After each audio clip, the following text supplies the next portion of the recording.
Assalamualaikum warahmatullahi wabarakatuh. Selamat pagi para netizen di mana saja Anda berada. Salam opini rakyat. Selain uang dan emas yang telah disita Kejaksaan Agung, inilah kemewahan lain yang dimiliki pensiunan Mahkamah Agung Zarof Rikar. Rumah di Jalan Senayan nomor 8 Kelurahan Rawa Barat, Kebayoran Baru, Jakarta Selatan ini berdiri di atas lahan kurang lebih seluas 20 kali 30 meter persegi dan diapit oleh 2 unit rumah mewah lain.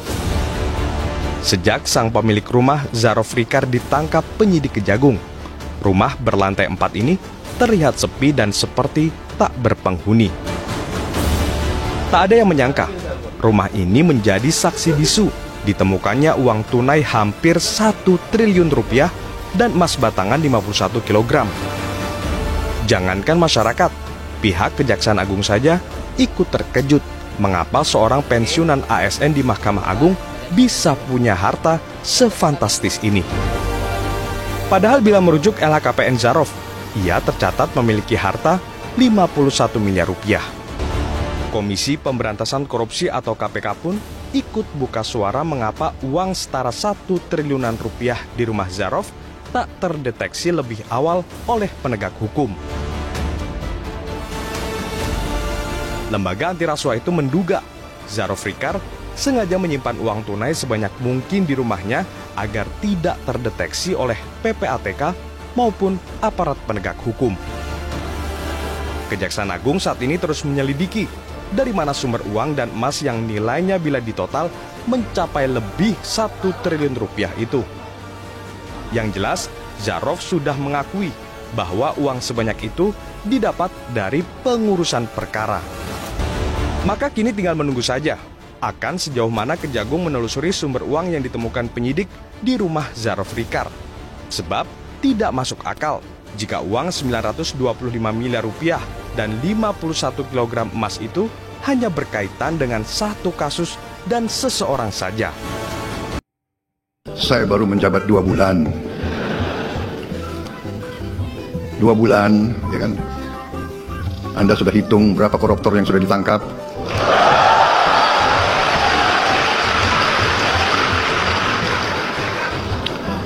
Saudara-saudara sekalian, yang nyinyir sama saya, silahkan, kau duduk aja di sebelah situ. Ya, ini belum apa-apa. Ini belum apa-apa. Nanti 6 bulan lagi, baru saudara boleh nilai pemerintah Prabowo Subianto.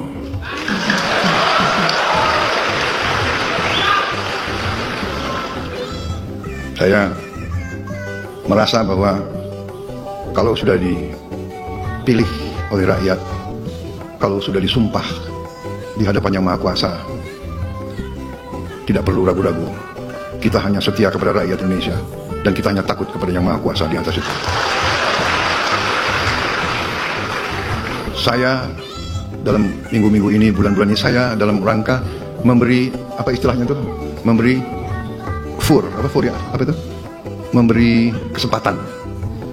memberi kesempatan untuk tobat.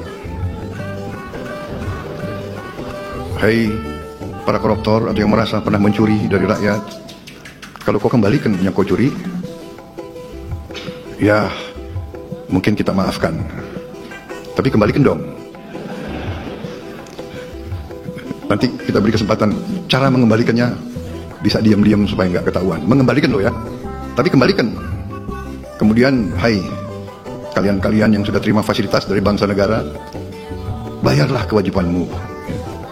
Asal kau bayar kewajibanmu, taat kepada hukum, sudah kita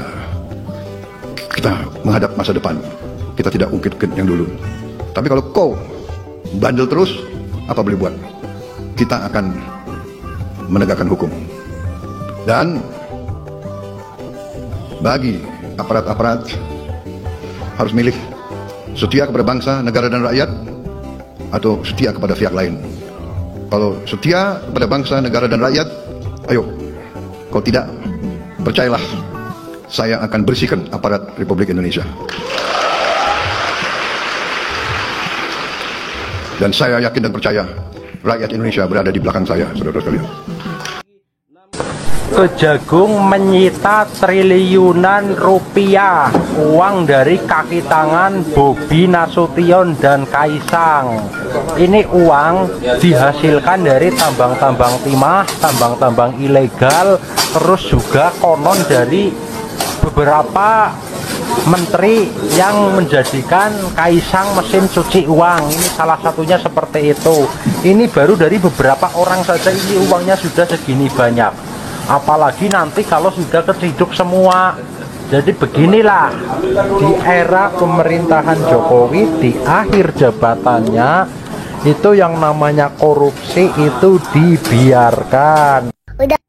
Jadi ini adalah rumah penyimpanan barang-barang sitaan negara, termasuk mobil-mobil koruptor, semua ada di dalam. Dan saya diizinkan untuk menggerebek fasilitas yang luar biasa ini. Rumah penyimpanan benda sitaan dan barang rampasan KPK.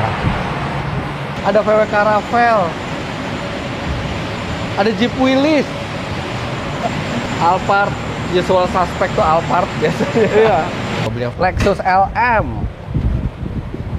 Velfire lagi, Rubicon, Land Cruiser. Koruptor tuh seleranya bagus-bagus juga ya. Iya, saya harus akui itu. Oke, nah ini untuk yang memindahkan mobil, mencuci mobil, itu dari vendor. Dari vendor, kita kerjasamakan dengan vendor. Wih, GLB. Ini basisnya GLA tapi dia 7-seater. Mesinnya 1330 sekian jadi 1400 cc. Velfire, Lexus, BMW. Ini bener-bener kinclong kayak baru, kayak mobil jualan di showroom. Apaan tuh, Pak? Jangan. Wah, Jimny. Lihat itu, seleranya koruptor. Jimny abu-abu. Mercy GLA Class, BMW, Tiger, Mercy Tiger. Oh, ternyata koruptor juga suka koleksi mobil ini ya. Mobil klasik ya? Mobil klasik, iya. Dua mobil ini Porsche Panamera nih kan pasti. Ada hardtop. Kondisinya ini banget. Kinclong, Om. Land Cruiser banyak loh di sini. Ini Land Cruiser lagi. Itu juga Lexus LX yang basisnya dari Land Cruiser. Enak kan, yang korupsinya di penjara, mobilnya dirawat di sini. Ini Mercedes, bukan Mercedes, Brabus G800 nih kalau nggak salah nih. Ini Mercy G-Class terbaru G63 yang dimodifikasi lagi oleh Brabus. Ini harganya bisa deket ke 10 miliar rupiah. Sedih deh rasanya uang saya dan uang rakyat Indonesia lainnya dibeliin beginian. Land Rover Defender Kan. Ini sekitar 2 miliar harganya. Rover, Velfire, Cherokee. Ada McLaren MP4-12C. Ini McLaren pertama nih yang dijual resmi di Indonesia. JCW, Countryman JCW. Ada Ferrari 458 lagi di sana. CLA Class. Ini semua yang akan dilelang, Om. Kita tempatkan di sini untuk memudahkan. Hummer H3. Ya. Cadillac Escalade. Mobil mafia. Mobil FBI lah kalau di Amerika tuh ya. Oh, ini luas ya, jadi masih luas sekali di sini ya. Om. Masih bisa menerima koruptor lebih banyak lagi di sini, barang koruptor lebih banyak. Masih, Om. Harapannya sih ini kosong ya. Kosong, Om. Harapannya ini kosong. Justru kalau gedung ini kosong berarti bagus, Om. Sebetulnya iya, ya. Betul ya. Ini masih 50% terisi ya di gedung ya.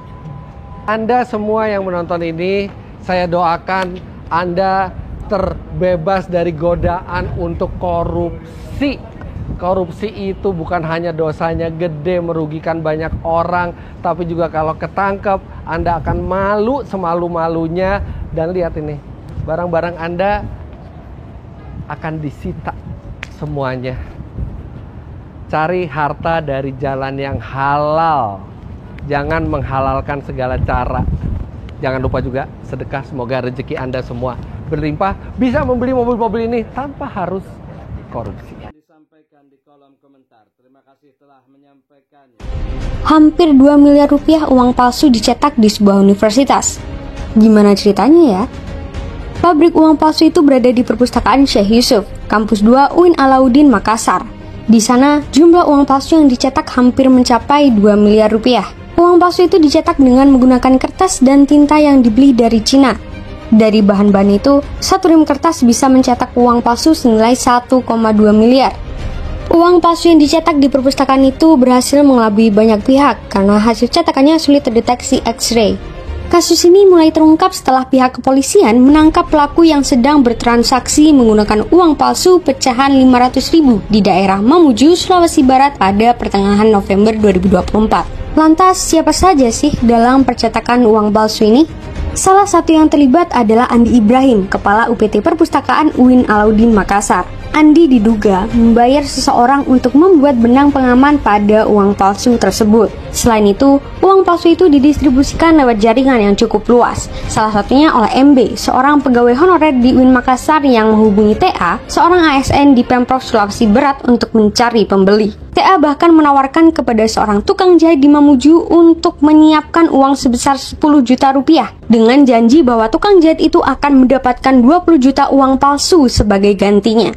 Pihak kepolisian masih terus melakukan pengembangan setelah berhasil menyita 446, juta uang palsu, 11 juta rupiah uang palsu siap edar, dan mesin cetak.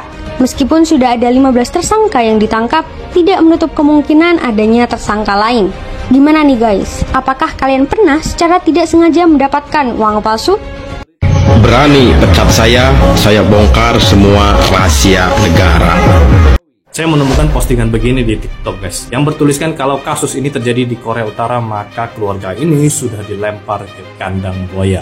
Begitu marahnya rakyat kita melihat kasus korupsi yang terbesar ini guys. Karena uang 271 triliun itu kalau di-cashkan itu butuh 452 kontainer dan bawanya harus pakai kapal begini guys. Jadi sebetulnya rakyat itu sangat berharap semua kasus korupsi itu bisa ditindak guys. Di tahun 2022, Kejaksaan Agung itu sudah menangkap koruptor bidang perkebunan sawit. Kejaksaan Agung berhasil menyita dari tanah, bangunan, tongkang, kebun, hotel, sampai helikopternya disita. Tapi kita nggak tahu jumlah aset itu berapa nilainya secara pasti. Dulu sempat ada wacana mau mengusung rancangan undang-undang atau perpu perampasan aset. Tapi kalian tahu sendirilah, ada banyak pihak yang berusaha menghalang-halanginya.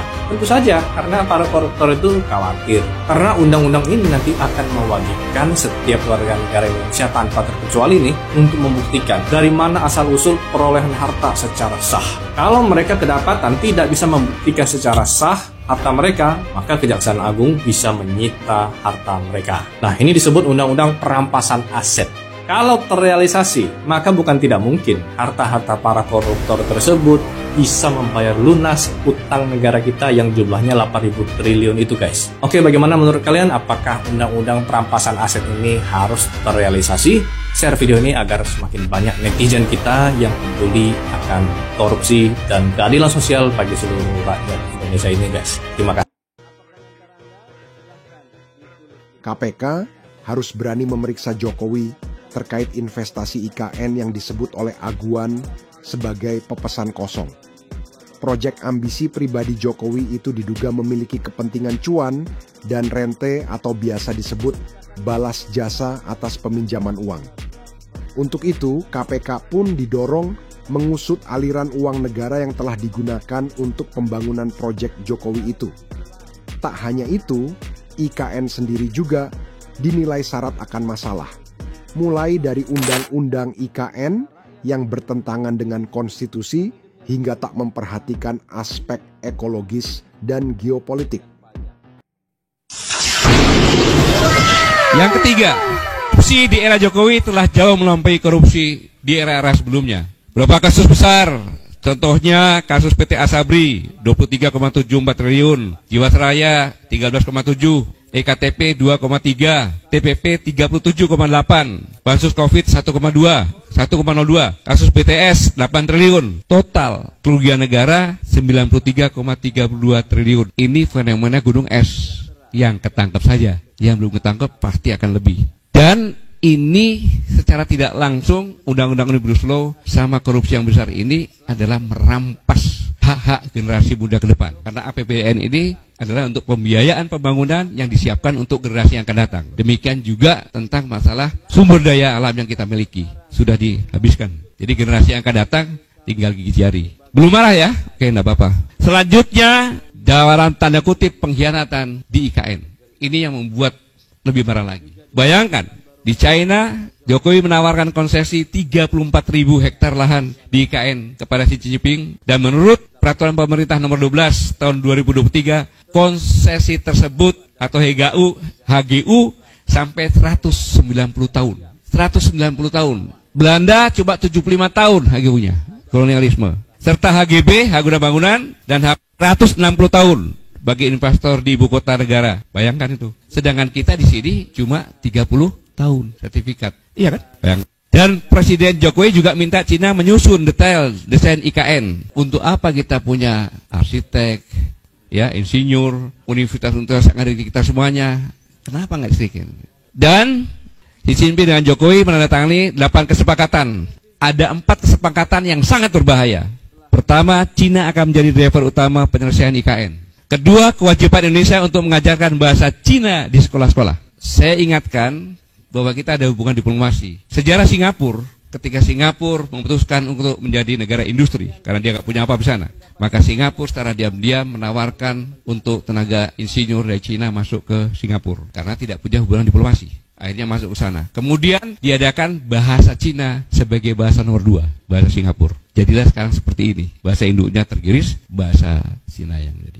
Kita punya hubungan diplomasi, jadi akan lebih cepat seperti Singapura kalau kita tidak marah dan diam-diam saja. Selanjutnya selain kewajiban untuk mengajarkan bahasa Cina di sekolah-sekolah, membuat 30 rumah sakit Cina di kota-kota besar. 30 rumah sakit di kota-kota besar. Bayangkan nih, apa yang terjadi. Keempat, yang lebih mengerikan lagi adalah pusat penelitian dan pengembangan bersama antara Indonesia dan China. Kalau namanya sudah pusat penelitian, itu adalah rahasia negara. Kita buka semuanya. Nah, seorang intelektual yang mengetahui ini pasti marah. Demikian saudara, apa pendapat Anda silahkan ditulis di kolom komentar.